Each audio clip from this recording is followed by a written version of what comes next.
But here's the other thing, and I'm going to kind of go a little bit further here because I just heard this the other day as we're talking about Jesus and giving himself and sacrificing himself for us.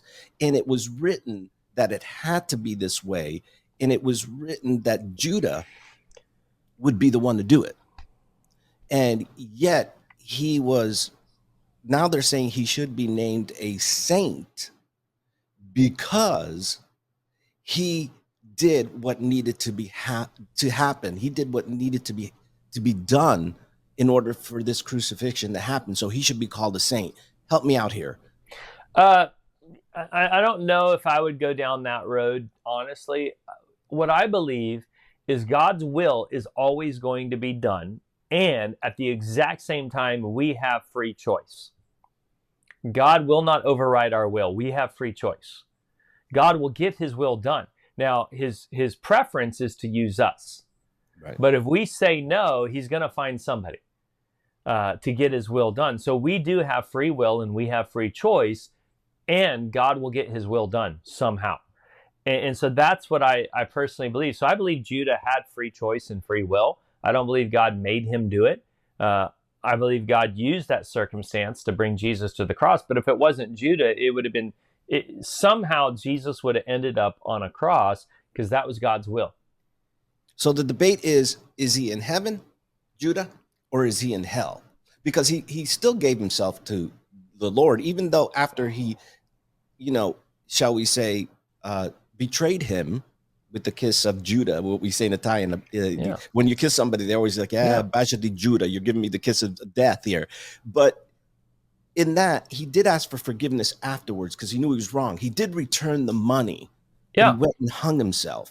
Now, is I that do not a sinner believe who's going to heaven, or is that a person of God, it's going to heaven, or is that just a person who's just whoops, too late? What I can say is suicide is not the unpardonable sin. A lot of people think that suicide is the unpardonable sin. The reality is, we're all sinners, and we all need grace, and we all need forgiveness, and there's no sin that's worse than another sin. So was Judas, did he go to heaven or not go to heaven? I honestly don't know, but what I can say is the suicide would not have sent him to hell.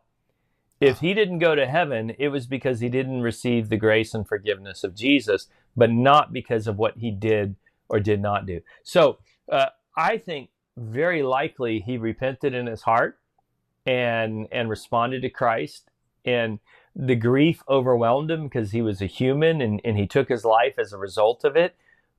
But I believe that very likely he's in heaven today. But we don't know for fact. Like we won't know till we get there. I know, right? All I'm saying is there's nothing he did that gives him a go straight to jail, go straight to hell, whatever. And that's a misteaching in Christianity, that suicide is the unpardonable sin. Suicide is horrible because what it is it's making a permanent decision based on a temporary feeling. And that feeling will pass, and it's a tragedy when people make a permanent decision based on a temporary feeling, but suicide does not send you to hell.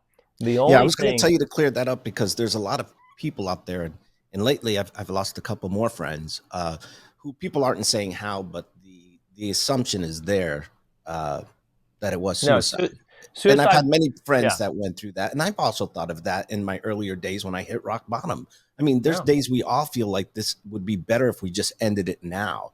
But there was always a fear, and there's an assumption that everybody that committed suicide will never get into heaven. And these poor families that had family members with severe mental health, where they saw nothing but black, they couldn't think straight, are being told that your child or your love went to hell because they killed themselves.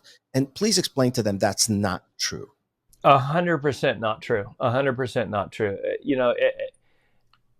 At the end of the day, there are a lot of people who can get tragically killed in a car right after they cussed at somebody or flipped somebody off. That doesn't send them to hell.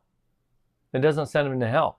What sends people to hell is not receiving the forgiveness of Jesus. That's it. So I hear people say this all the time, like, why would a loving God send someone to hell? That's the wrong question.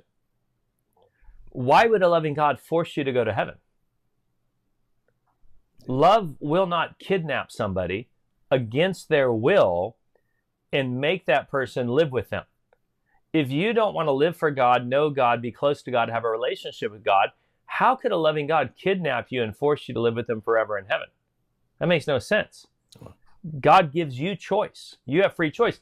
In fact, to go to hell, you have to step over the body of Jesus to get there, because God did everything possible to prevent you from going to hell. Like, what Glenn, more could God my do nephew to has hope stop then? you? My nephew has hope? He's Everybody. atheist. He's atheist, by the way. Oh man. Well, That's for another time, Pastor. it's scientifically impossible to be an atheist. He may be an agnostic, but it's scientifically impossible to be an atheist.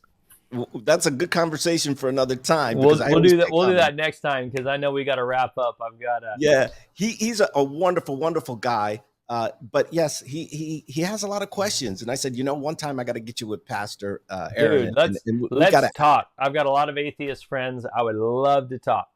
Yeah, I would love for you to do that. And I think there's a lot of people out there that sometimes are in and out in traffic with God. They're weaving in and out because they're like, I want to get to him, but all I know is it takes a lot more faith to be an atheist than it does to be a Christian. It takes a lot more faith.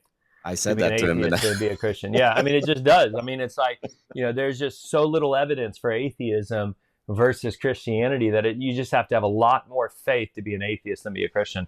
Did it make sense when I said to him, you have to have faith to be an atheist, because even atheists have faith in not believing? Oh, we all have faith. I mean, when you sit down in a chair, you have faith that the particles are going to hold you up. So, in some chairs, but anyway, Pastor, we could probably go on forever, because we all still have questions, and people that think in some of these, please don't get turned off to church. It is nice to go once a week and learn the word of Christ, but it doesn't mean it makes you whole. I mean, there's a lot that goes with it as well. But some people think they don't need to go to church to be with God. It's just a nice place to get the word, but you can have church in your own house, right? Could you explain that one? Before we leave, I want people to understand what church really means. It's not that if you don't go, you're going to go to hell. Yeah. I